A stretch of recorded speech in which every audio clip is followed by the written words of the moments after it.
মৌলানা Bhasani brigade প্যানেলের 21 জন প্রার্থীর প্রায় 40,000 লিফলেট আমরা দেখেছি যে ক্যাম্পাস থেকে কিন্তু গায়েব হয়ে যায়। আমি ইভান তাহসিব, আসন্ন যোগসু নির্বাচনে একজন জিএস ক্যান্ডিডেট মৌলানা ভাসানী ব্রিগেড প্যানেল থেকে। আমার ব্যালট নম্বর 9। আসন্ন যোগসু নির্বাচনকে কেন্দ্র করে ক্যাম্পাসে আসলে একটা উৎসবমুখর পরিবেশই বিরাজ করছিল, যদিও মাঝখানে একটা 2-3 দিনের আমরা ছুটি দেখতে পাচ্ছি। এই ছুটির কারণে কিন্তু আসলে এই পুরো আমেজের মধ্যে একটা ভাটা পড়েছে। আশা করছি আগামীকাল 28 ডিসেম্বরও আমরা আবারও একটা আমেজ এই নির্বাচনকে কেন্দ্র করে দেখতে পাবো। বিপুল সংখ্যক স্টুডেন্টরা ক্যাম্পাসে আসবেন এবং প্রার্থীদের সাথে একটা গণসংযোগের সুযোগ তৈরি হবে। তো এই সময়টায় আসলে বিভিন্ন ঘটনার মুখোমুখি আমরা হচ্ছি। প্রথমত একটা খুবই দুঃখজনক ঘটনা আমাদের উল্লেখ করতে হবে। মৌলানা ভাসানী ব্রিগেড প্যানেলের 21 জন প্রার্থীর প্রায় 40,000 লিফলেট আমরা দেখেছি যে ক্যাম্পাস থেকে কিন্তু গায়েব হয়ে যায়। এবং পরে আমরা খোঁজ নিয়ে জানতে পারি ভর্তি পরীক্ষাকে কেন্দ্র করে ক্যাম্পাসে পরিষ্কার পরিচ্ছন্নতা যে অভিযান চলছিল, সেই অভিযানের অংশ হিসেবে কিছু পরিচ্ছন্নতা কর্মী সেই লিফলেটগুলো নিয়ে যান। তো এই নিয়ে যাওয়ার ঘটনাটাকে প্রশাসন একটা ভুল হিসেবে দেখলেও আমরা আসলে এটাকে ভুল হিসেবে দেখতে পারছি না দুটো কারণে। একটা হলো যে একটা ইলেকশনের সময় এখানে ছাত্র সংগঠনগুলোর যেহেতু কোনো অফিস নেই, ক্যাম্পাসের বিভিন্ন কর্নারেই এই লিফলেটগুলো থাকছে, তাহলে এগুলো গুছিয়ে রাখা হচ্ছে। কিন্তু 30 তারিখ পর্যন্ত এই লিফলেটগুলোতে হাত দেওয়া যাবে না, এই ডিরেকশনটা কিন্তু আসলে প্রশাসনের দিক থেকে বা নির্বাচন কমিশনের দিক থেকে স্পষ্ট ছিল না। একটা নির্বাচনের প্রচারপত্র কিন্তু পুরো নির্বাচনী প্রক্রিয়ারই একটা গুরুত্বপূর্ণ পার্ট।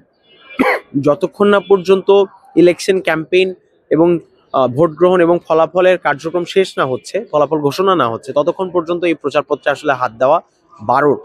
কিন্তু প্রশাসন এতটাই দুর্বল দেখুন যে এরকম একটা ঘটনা খুবই দুঃখজনকভাবেই কিন্তু এবং একই সাথে বিব্রতকর, কারণ এই লিফলেটটা যখন আমরা খুঁজে পাচ্ছি না তখন কিন্তু আমাদের একটা বড় অংশের সময় ব্যয় হয়েছে এগুলো খুঁজে বের করতে, এবং আমাদের প্রচারণায় ঘাটতি হয়েছে।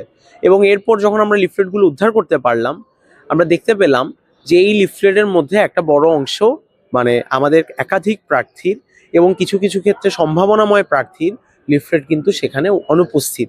তখন আমাদের মধ্যে কিন্তু এমন সন্দেহ তৈরি হয়েছে যে এটা কি উদ্দেশ্য প্রণোদিত কিনা।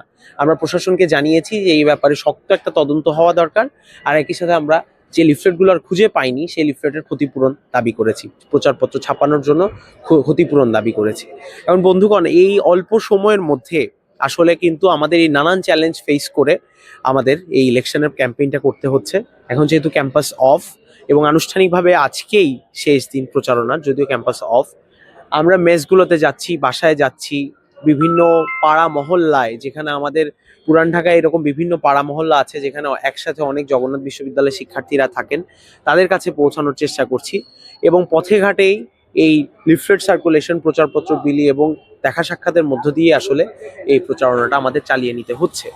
কিন্তু একই সাথে এই কথাটা আমাকে স্টেট করতেই হবে যে এই গণসংযোগের আবার কিছু প্রক্রিয়া দেখা যাচ্ছে যেগুলো খুবই দুঃখজনক এবং একই সাথে আইন বহির্ভূত এবং এগুলো শাস্তিযোগ্য অপরাধ।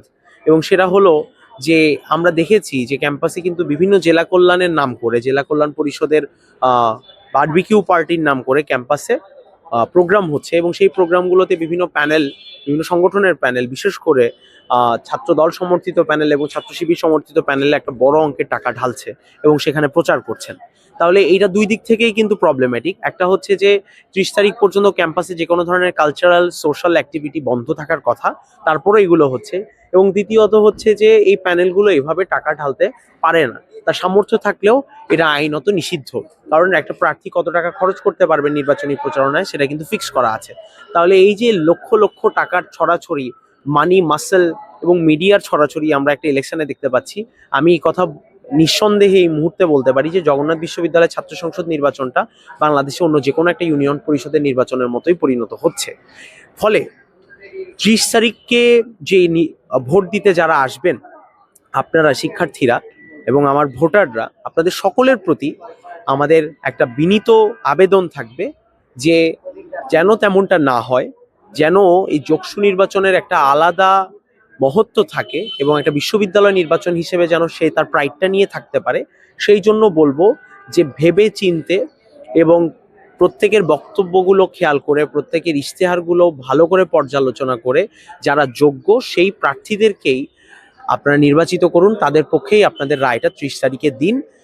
এমন যেন না হয় যে ইউনিয়ন পরিষদ নির্বাচনে যেমন 500 টাকা পকেটে গুজে দিয়ে ভোটটা চেয়ে নেওয়া হতো বা ভোট দেওয়া হতো বা ভোট দিতে উৎসাহিত করা হতো, সেরকমটা যেন আমাদের সাথে করতে না পারে।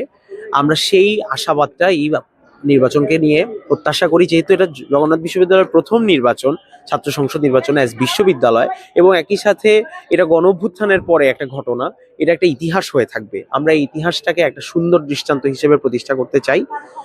আপনাদের সেই জায়গায় একটা গুরুত্বপূর্ণ অংশগ্রহণ জরুরি, এই আশাবাদ রাখছি। ধন্যবাদ সবাইকে।